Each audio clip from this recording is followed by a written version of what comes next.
It wasn't an arrest, but I still get sad thinking about it. There was this local elderly gentleman, probably in his 90s, who was no longer able to drive properly. He was in several accidents, car v. sign/walls, and was one incident away from having his license taken. Well, one day we find his license plate embedded in a freshly dented car. Another officer and I went to his home to speak with him. From here on I'll refer to the driver as Oscar. Close bracket. Oscar wasn't home, but we had a long conversation with his boyfriend. He told us all about how his happy life with Oscar, and how Oscar was the one in charge of bringing food home, since he was the only one with a license. We went back to the PD. After we were done talking, Oscar was already there when we arrived. Another officer had found him, and was speaking to him. We watched as the officer carefully explained to Oscar that he was in a car accident, and I don't think I can properly explain the look of confusion on Oscar's face. He had no idea he hit another car, and he looked at the bent plate like it was from another world. At the end, the officer told Oscar he needed to give up his license. His hand shook like crazy the entire time. He tried to pull his license out his wallet over and over, but he just couldn't get it out. The officer ended up doing it for him. In the end, the three of us just stared at each other for a while. I had to arrest a guy that had embezzled money from a large corporation over the course of 10 months. How he did it was every week the store would have a cash deposit, so he would make it late and take money off the top of it. In order to make it whole again, he would take money from the following week's deposit to make it whole again. This went on and on until he stole up to $32,000.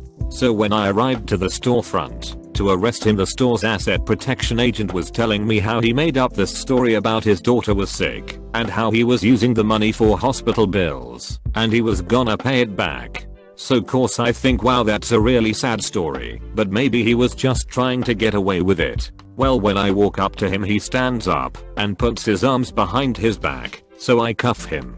Sure enough, during my search I find bills from his daughter's hospital and, to make it worse, an eviction notice from his landlord. Not a police officer, but involved in the CPS system.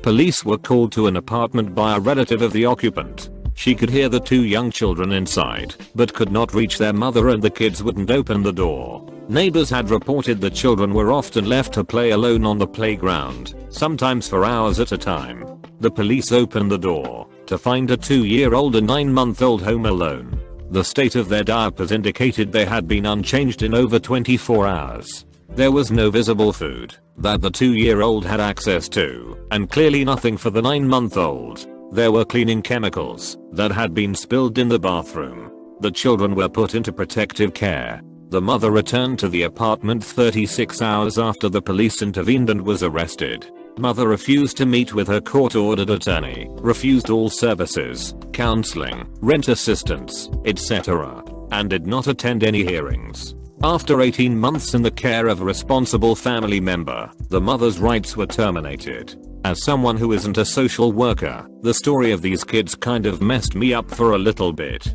I can only imagine what social workers have seen. After a search warrant, a man was arrested for drugs and guns and taken away. Only other person in the house was a 1-year-old baby. As a new father at the time, I held the baby until CPS came. Shivering, he held onto me for dear life.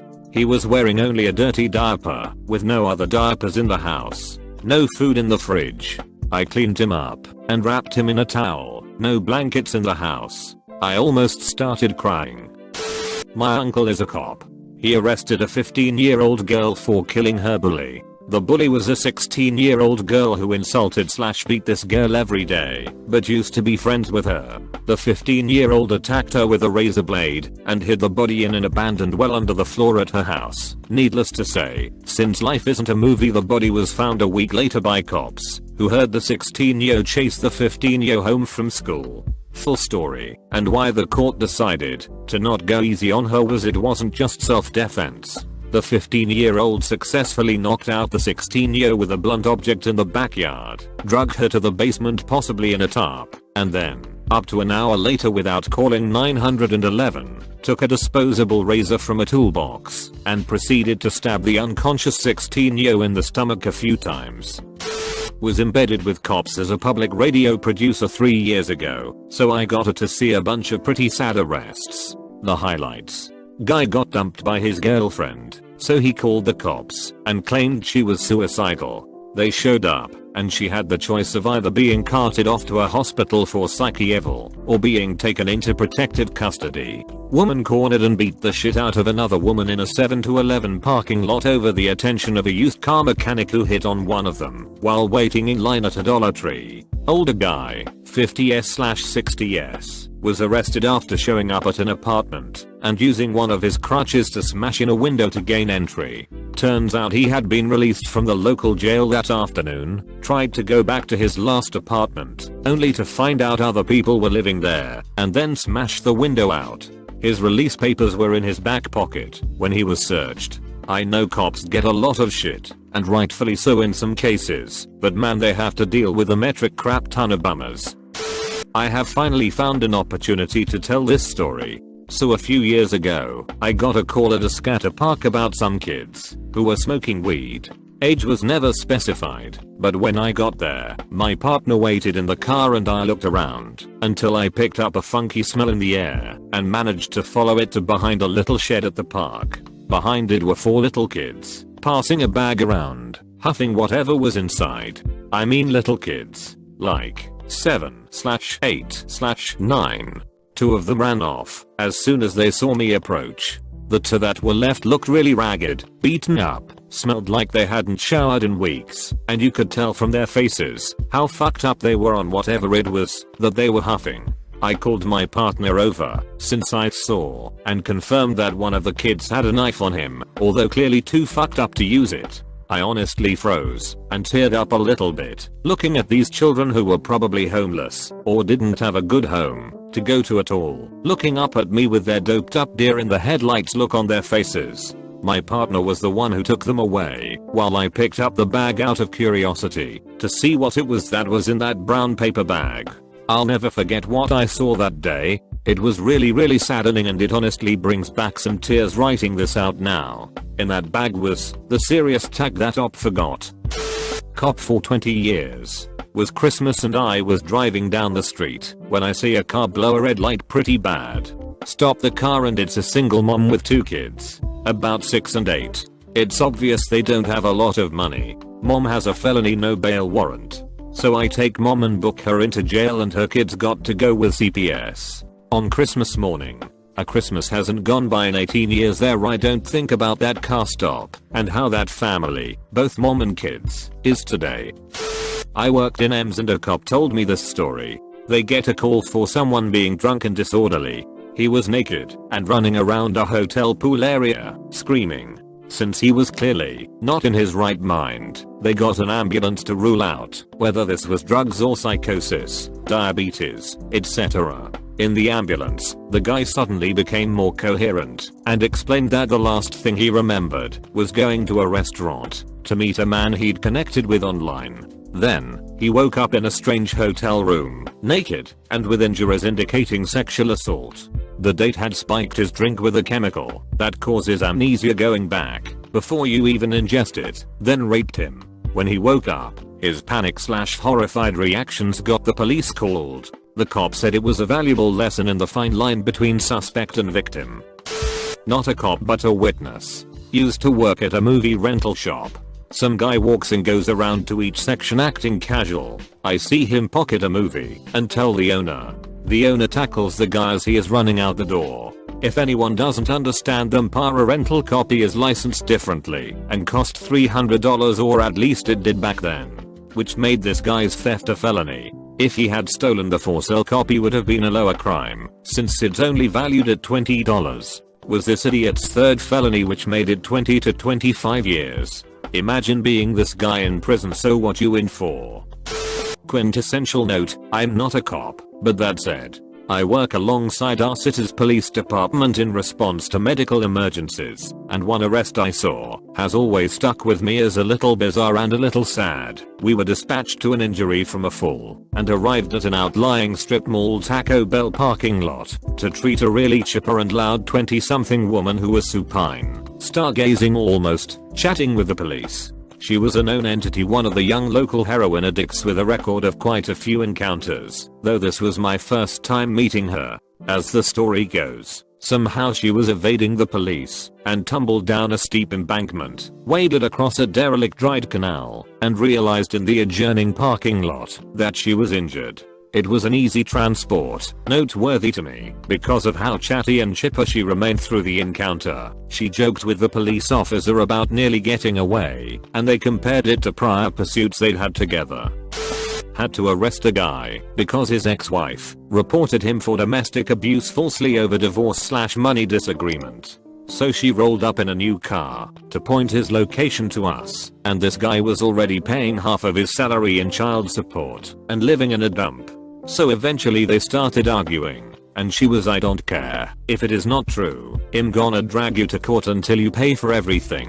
And the worst was, he had a dog that he had to leave in the apartment, and he didn't have anybody to call. Ended up driving to his relative after the shift to give them the apartment keys.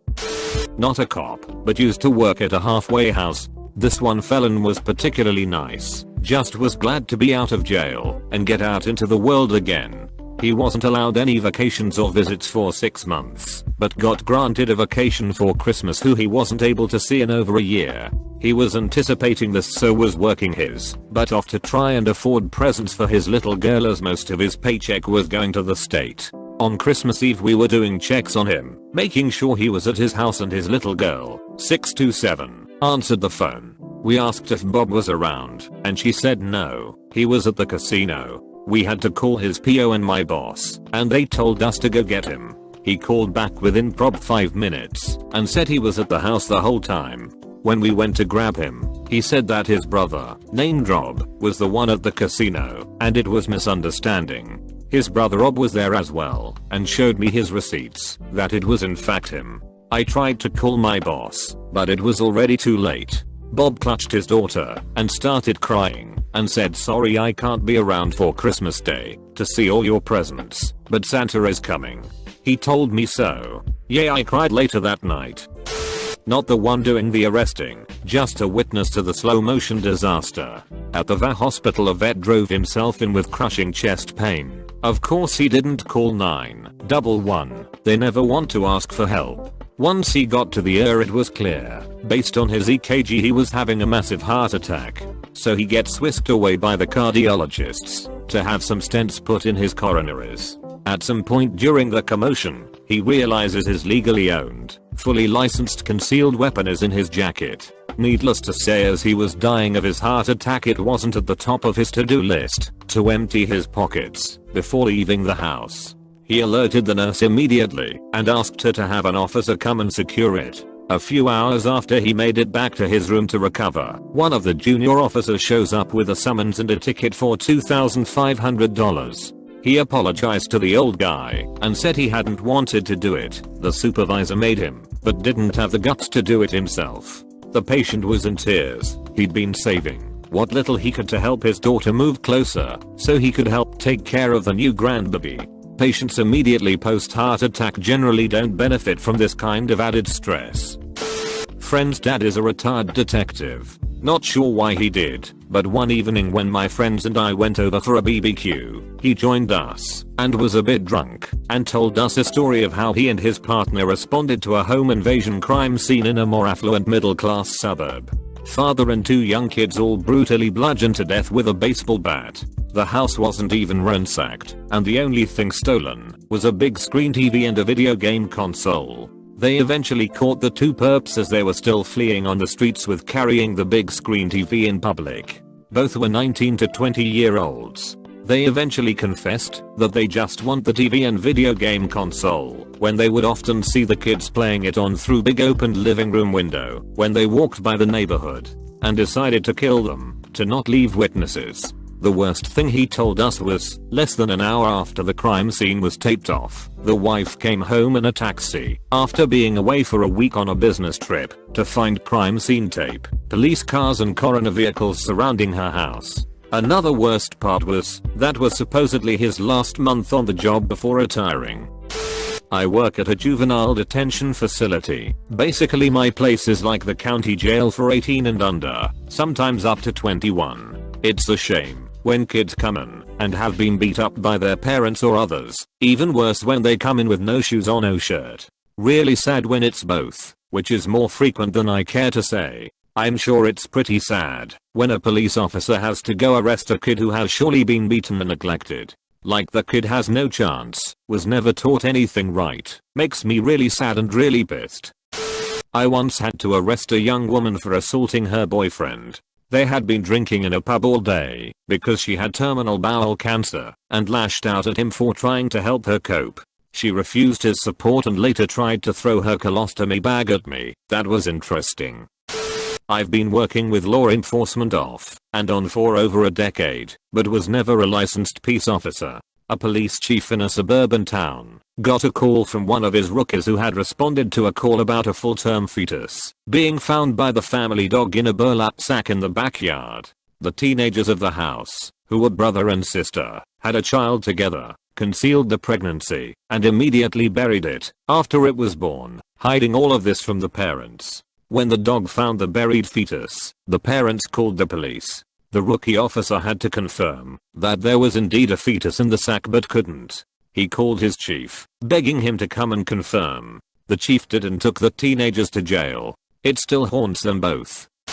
My parents used to rent a house to a weird couple. They had something like 4 kids in a relatively small house. It was that kind of couple that when they had lice, they shaved everyone bald. Actually happened. Child Protective Services came to their door, and since the house was pretty much next to us I heard/saw how that went. It's a couple of people from Child Protective Services, and about 2/3 cops who take away the children, mother screaming like she's dying inside. I can't imagine how shit that job must be.